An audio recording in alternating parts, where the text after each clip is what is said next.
Vamos a hablar de noticias internacionales. Ya está en el estudio la periodista Isel Guerra para ir profundizando. Vamos a comenzar, Isel, en Estados Unidos. ¿Por qué Donald Trump, o al menos cuáles son las interpretaciones que se hacen de que se despliegue la Guardia Nacional en la capital de Estados Unidos? Tú nos cuentas, Isel Guerra. Muy buenas tardes y bienvenida a CNN Tarde. ¿Cómo estás, ¿Cómo José? estás? Muy buenas tardes. Sí, con estas imágenes que hemos conocido durante esta jornada, precisamente de miembros de la Guardia Nacional que han estado llegando hasta el cuartel general, precisamente de este organismo en Washington DC, tras el anuncio que entregaba el día de ayer el presidente de Estados Unidos, Donald Trump, de, por un lado, el despliegue de cientos de efectivos precisamente de este brazo que opera por lo demás en Estados Unidos, que en rigor es una guardia más bien de reserva, ¿no? Son personas que pueden tener trabajos civiles y que son convocados de vez en cuando precisamente ante diferentes tipos de acciones que puedan requerirse en el país. Pero por otro lado también se anunciaba que el Departamento de Policía Metropolitana va a quedar bajo el control federal como una de las tantas medidas que anunciaba el día de ayer el presidente de Estados Unidos en medio de lo que él acusa es un aumento de la violencia ligada, acusan desde la Casa Blanca también a las personas que viven en las calles, y todo esto en la víspera de lo que vamos a ver el próximo día viernes con la llegada de Vladimir Putin hasta Estados Unidos, pero no a la capital estadounidense, sino que al estado de Alaska. Bueno, aquí Trump el día de ayer deslizaba incluso que esto podría ser aplicado en otras ciudades. Hablaba de Nueva York, de Chicago, también de Los Ángeles, ciudades que son conocidas porque actualmente sus alcaldes son demócratas, y precisamente ellos reaccionaban durante esta jornada ante esa eventual medida que podría adoptar la administración estadounidense en estos respectivos lugares.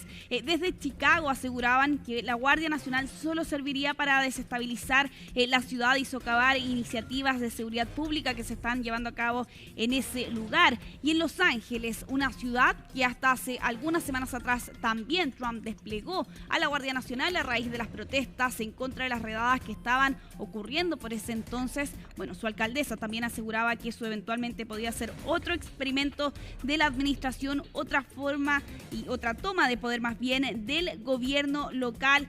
Parte de las reacciones que hemos conocido aparte de los alcaldes de las diferentes ciudades donde advierte Trump también podría aplicarse esa medida. El día de ayer Trump hablaba de un denominado Día de la Liberación, comparándolo con las medidas de aranceles que hemos visto en estos primeros meses del segundo mandato de Trump. Bueno, ahí ven ustedes allí en las imágenes la llegada de los efectivos de la Guardia Nacional.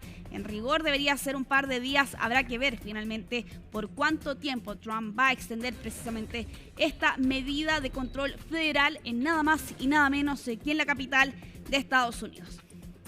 Vamos a cambiar, ya les adelantaba. Bueno, el próximo día viernes Trump va a recibir a Vladimir Putin en Alaska. Esto en lo que va a ser sin duda una cumbre histórica en medio de los esfuerzos para poder conseguir un cese a las hostilidades entre Rusia y Ucrania.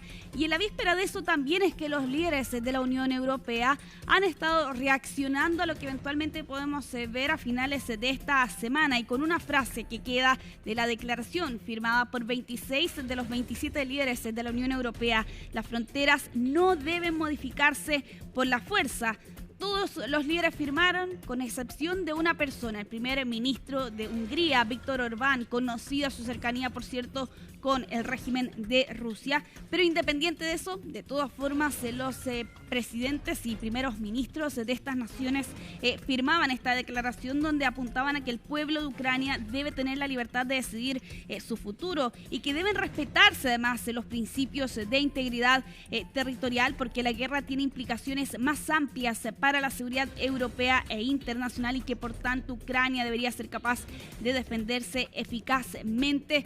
Todo esto cuando hay que tener en cuenta que la cumbre que vamos a ver el próximo día viernes no está involucrado Zelensky. Se ha apuntado a que quizás podría estar presente en el territorio estadounidense, pero en ningún caso se habla de una cumbre trilateral. Eso ya había sido descartado hace algunos días atrás por la Casa Blanca, y todo esto cuando evidentemente aquí hay una preocupación de parte de los países de Europa Europa sobre qué se puede zanjar finalmente en esa cumbre entre los dos líderes, el de Rusia y el de Estados Unidos, pero sobre todo la preocupación está puesta en cuál va a ser también la acción que pueda tomar Rusia. Trump ya lo advertía hace algunos días atrás cuando daba a conocer esta cumbre. Ucrania eventualmente tendría que ceder parte de su territorio. El 20% está actualmente controlado por Rusia, entre ellos la península de Crimea, anexionada ilegalmente en 2014, también la región del Donbass. Y bueno, Zelensky ha negado cualquier posibilidad de que eso eventualmente pueda ocurrir. Nos quedamos en Europa con la siguiente información. En España se ha declarado preemergencia debido a los graves incendios forestales que se han estado registrando en estos últimos días. Imágenes como la que están viendo ustedes a mis espaldas y que ocurría durante esta noche en decenas de focos reportados en estas últimas jornadas en Castilla y León, también en Navarra. Miles de personas que han debido ser evacuadas, sobre todo en el norte de España, que ha enfrentado la peor parte y que ya deja lamentablemente una persona fallecida por quemaduras de gravedad. Preemergencia declarada entonces por el Ministerio del Interior. También se ha informado de una reunión del Comité Estatal de Coordinación y Dirección, en medio de lo que han sido también condiciones meteorológicas bastante adversas, ¿no? España ha estado atravesando en estas últimas 2 semanas prácticamente una intensa ola de calor que se va a extender al menos hasta el próximo día lunes, según los pronósticos que emitían durante esta jornada los medios locales. Se suma eso, por cierto, también a los fuertes vientos reportados en estas últimas jornadas en los diversos puntos de la nación europea. Varias viviendas también allí con peligro, por cierto, de enfrentarse a estos incendios. Es lo que está sorteando España por estas horas. Cambiamos de tema, vamos a continuar en nuestra región. El día de ayer lamentablemente conocíamos de la muerte del precandidato presidencial y senador Miguel Uribe Turbay, cuya despedida, último adiós, se comenzó el día de ayer en el Congreso colombiano. Hoy segunda jornada allí en el Salón Elíptico con la bandera media asta, donde decenas y no cientos de personas han estado llegando en estas últimas horas para dar su despedida en la previa de lo que va a ocurrir el día de mañana, ¿no? Cuando se va a llevar a cabo el funeral en la Catedral de Bogotá, tras conocerse lamentablemente la muerte de Miguel Uribe Turbay, este político de 39 años, hijo de la periodista asesinada Diana Turbay, que murió tras un ataque, que fue víctima, ¿no? En el mes de junio, estuvo 2 meses hospitalizado. Lamentablemente durante el fin de semana su situación de salud se agravaba bastante y el día de ayer por la madrugada lamentablemente se conocía respecto de su muerte. Nos quedamos en nuestro continente para hablar de Bolivia. El próximo día domingo van a ser las elecciones en este país y con algunos candidatos que ya el día de ayer hacían los cierres de campaña, también con algunos análisis que se hacen respecto a los sondeos que se han conocido en estos últimos días. 2 favoritos, al menos según lo que plantean los sondeos. Samuel Doria Medina, de la centro derecha, un empresario de amplia trayectoria, también el expresidente Jorge Tuto Quiroga de la Coalición Libre, ambos de derecha, que además se suma también otra conclusión: 30% de indecisos entre votos blancos y votos nulos, algo poco común a esta altura, según lo que plantean aquí los sondeos, pero que además entregan otras conclusiones. La dramática caída del delfín de Evo Morales, Andrónico Rodríguez, que pasó del 3er lugar, ahora algunas encuestas lo sitúan en el 4º, incluso en el 5º lugar. Aquí se advierte que todo parece indicar que va a haber una segunda vuelta en el mes de octubre, algo que por lo demás sería por primera vez desde el 2009, cuando hubo un cambio allí en la Constitución. Bueno, habrá que ver finalmente qué va a ocurrir entonces el próximo día domingo aquí con estas elecciones, sin Luis Arce, el actual presidente de Bolivia, sin tampoco Evo Morales, que está inhabilitado por la justicia debido a los 3 periodos que tuvo anteriormente como presidente de esta nación.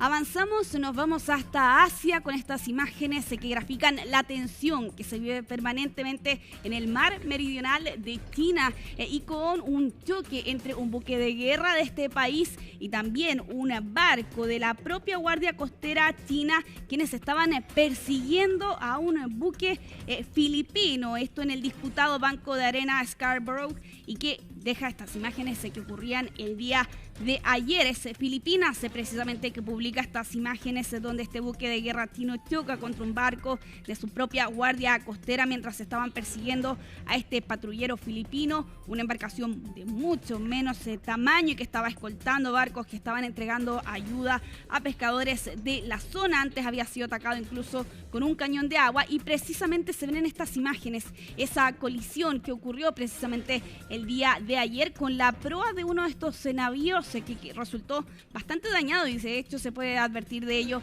en las imágenes. No hay claridad respecto de personas que pudieron haber resultado lesionadas porque China, si bien reconoce que hubo un enfrentamiento, no ha hecho público, al menos abiertamente, de la existencia de este choque que ocurrió en las aguas del mar meridional de China. Y claro, desde Filipinas aseguran que estas acciones no solo representan un grave peligro para el personal, sino que también resultaron en esta desafortunada colisión entre estos dos buques chinos.